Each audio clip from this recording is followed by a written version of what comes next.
Kenapa bisa terjadi begini? Ini adalah akibat daripada kebijakan-kebijakan yang terdahulu. Yaitu siapa? Jokowi. Ada pelanggaran yang menyalahi aturan perundangan tentang pemagaran laut.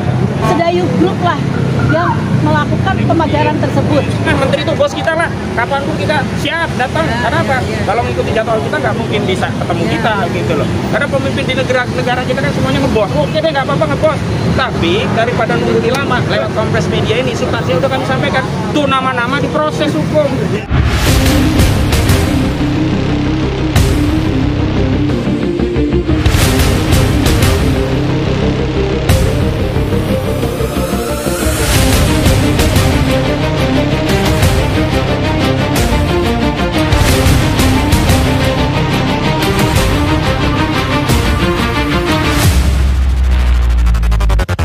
Assalamualaikum warahmatullahi wabarakatuh. Waalaikumsalam. Kedaulatan negara nanti kalau mau menyampaikan sekalian di tangan rakyat. Ibu dokter, Suara rakyat harus kita dengar. Kaitannya PIK 2 dengan PSN segera dituntaskan. Pagar-pagar yang sudah dilaksanakan, dilakukan peninjauan kemarin dengan perikanan dan kelautan, itu segera diwujudkan, jangan diambangkan seperti begini. Artinya tidak ada kepastian hukum. Marilah pemerintah lihat ke bawah, jangan diombang-ambingkan kita, jangan sesuatu yang dipersulit kalau memang itu baik. Kenapa harus kita persulit? Jadi saya harapan kami ini adalah pemerintah serius menangani persoalan ini.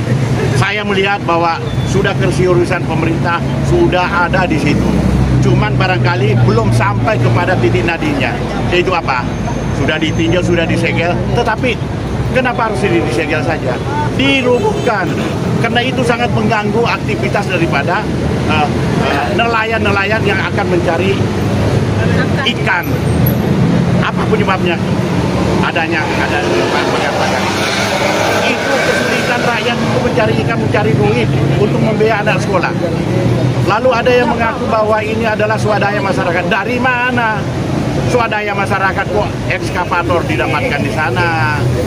Dan bahkan ditanya, ada beredar di video, rakyat sudah mengatakan bahwa ini diperintah dari salah satu perusahaan-perusahaan yang memotori, yang memperkarsai pembangunan daripada pagar itu. Jadi tolonglah hai para teman-teman yang mempunyai fungsi tugas daripada penyelesaian daripada PIK 2 ini segera turun, segera diselesaikan. Jangan diambangkan seperti ini. Kasihan rakyat, sudah menderita rakyat. Kenapa bisa terjadi begini? Ini adalah akibat daripada kebijakan-kebijakan yang terdahulu. Yaitu siapa? Jokowi yang punya kebijakan ini yang merusak daripada pemerintah, rakyat menderita sampai akhir ini. Saya kira itu aja yang saya bisa sampaikan. Insya Allah saya kira Bapak Prabowo tidak akan membiarkan hal ini akan berlalu. Saya yakin dan saya pastikan. Tapi kita tunggu waktunya. Mohon jangan terlalu lama, Bapak Presiden yang terhormat. Rakyat ada di belakang Bapak. Rakyat bersama dengan Bapak. Jika ini terwujud, ini kasihan rakyat Banten itu dan seluruh PSN yang ada di Indonesia. Wujudkan, langsung wujudkan dan nyatakan bahwa memang itu adalah benar. Saya kira demikian.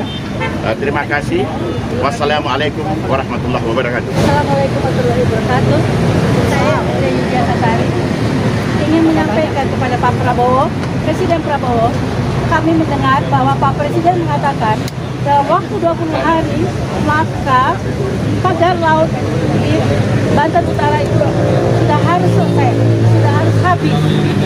Oleh karena itu, saya mengatakan kepada Bapak Menteri Kelautan kita yang sudah dengan baik sekali mengatakan bahwa ada pelanggaran yang menyalahi aturan perundangan tentang pemagaran laut yang sudah terjadi di PIK 2 itu.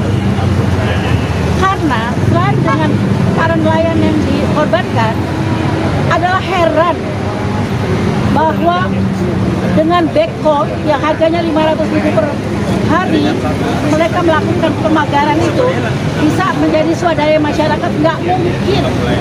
Dan juga ada bukti, Ada bukti, saya laporkan kepada pengacara kami bahwa ada bukti Pak yang mengatakan bahwa Sedayu Group lah yang melakukan pemagaran tersebut, dan secara logika pemagaran tersebut untuk kepentingan tujuan. Jadi negara dalam bahaya kalau misalnya ada pihak oligarki hitam kemudian mematok pagar laut kita seolah-olah di bawah kekuasaan mereka. Belum lagi sekarang katanya juga ada pagar laut di Bekasi.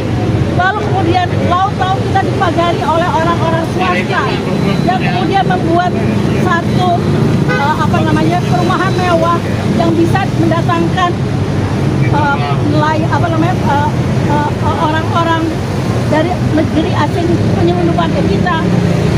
Di pantai-pantai yang sudah mereka kuasai itu membawa peralatan-peralatan penyelundupan militer, penyelundupan orang-orang asing ke negara kita, karena dua itu sudah diiklankan dengan bahasa, mohon maaf, dengan bahasa Cina, ya, mereka menjual itu ke negeri Cina kepada orang-orang Cina yang kemudian bukan kebetulan Cina ya, kita bisa kepada negara lainnya. Kemudian kalau kemudian pantai itu dikuasai mereka, maka segala macam bahaya bisa mengganggu kedaulatan rakyat Banten dan kedaulatan utama negara kita. Pak Prabowo, tolong, kami percaya Bapak akan menyelamatkan negara kita, akan membela kedaulatan negara kita. 20 hari ada cukup untuk kemudian menghilangkan itu, dan kalau misalnya kemudian cari siapa yang betul-betul memasang pagar laut itu, jangan sampai tidak didapatkan, kan itu mudah sekali, dan ada sudah medsos-medsosnya yang mengatakan bahwa itu adalah akuan atau Sedayu Group. 20 hari Bapak kami tunggu, Pak Presiden, Pak Menteri Kelautan, kami percaya Bapak akan membela kedaulatan negara kita. Dan kepada TNI Angkatan Laut, saya percaya juga akan memelihara kedaulatan negara kita. Jangan sampai ada negara dalam negara Indonesia. Terima kasih. Assalamualaikum warahmatullahi wabarakatuh. Baik, terima kasih. Udah ya. Nah, ini untuk konfirmasi aja, kalau Pak Wahyu Sakti Trenggono kebingungan siapa yang membakar laut, kami kasih tahu ya. Sebelum diundang untuk audiensi, surat sudah kami kirim. Pembakaran itu adalah namanya Gojali Aryas Angcun. Pelaksananya itu Mandor Mehmet. Kemudian yang kasih perintah itu Ali Hanafi Lijaya. Ali Hanafi Lijaya itu adalah orang kepercayaan Aguan Sugianto Kusuma. Kepentingannya untuk prakondisi sebelum reklamasi. Untuk apa? Untuk industri properti. Udah masuk akal kan kalau begitu? Sekian. Assalamualaikum warahmatullahi wabarakatuh. Nah, karena ternyata perlu mengirimkan surat, perlu proses prosedur, ya sudah kita ikuti. Nah, ini udah diterima. Karena jadwal mereka sibuk, kami usulkan hari Selasa, tanggal 21 Januari. Atau jadwal lain yang mereka siap. Udahlah, bos lah, pemimpin kita mah, menteri itu bos kita lah. Kapanpun kita siap, datang. Karena apa? Kalau mengikuti jadwal kita nggak mungkin bisa ketemu kita, gitu loh. Karena pemimpin di negara kita kan semuanya ngebos. Oke deh, nggak apa-apa ngebos. Tapi, daripada nunggu di lama, lewat kompres media ini, substansinya udah kami sampaikan. Tuh nama-nama diproses hukum. Jangan hanya bicara bahwa itu disegel. Nah, kalau cuma nyegel pakai, apa namanya itu, pakai spanduk itu nggak perlu Kementerian KKP, tukang sablon pun bisa cetak pasang selesai. Justru kewenangan itu adalah membongkar dan mengejar siapa pelakunya dan memberikan sanksi, koordinasi dengan aparat penegak hukum. Begitu. Buktinya sedang kami kumpulkan dan nanti akan menjadi materi muatan. Ini sekarang kan perlu disampaikan dulu, buktikan di pengadilan. Kami ini penggugatnya, kami bawa semua buktinya ke pengadilan. Sekarang ini mereka yang berdalih tidak punya tidak ada kaitan. Si Tony bilang nggak ada kaitan, memang bukan Agus Sedayu yang bebasin, tapi itu kepentingan Agus Sedayu Pik 2. Masyarakat di sana itu ketakutan loh, nggak berani. Jadi Masya Allah, jangan nggak anggap mereka itu diam karena mereka itu ridho, nggak ketakutan. Alhamdulillah sekarang ada yang nanti aja, nanti Bu, saya masih melayani begitu. Jadi begitu, ya. Terbuka aja Bu. Ya. Nah, ini tindak lanjutnya.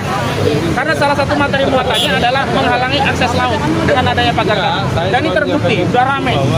Dulu kami gugat, gak ada yang percaya menghalangi akses laut. Nah, sekarang sudah viral, baru tahu memang proyek Aguan ini mengganggu akses laut. Enggak. Kita maunya menterinya. Ya.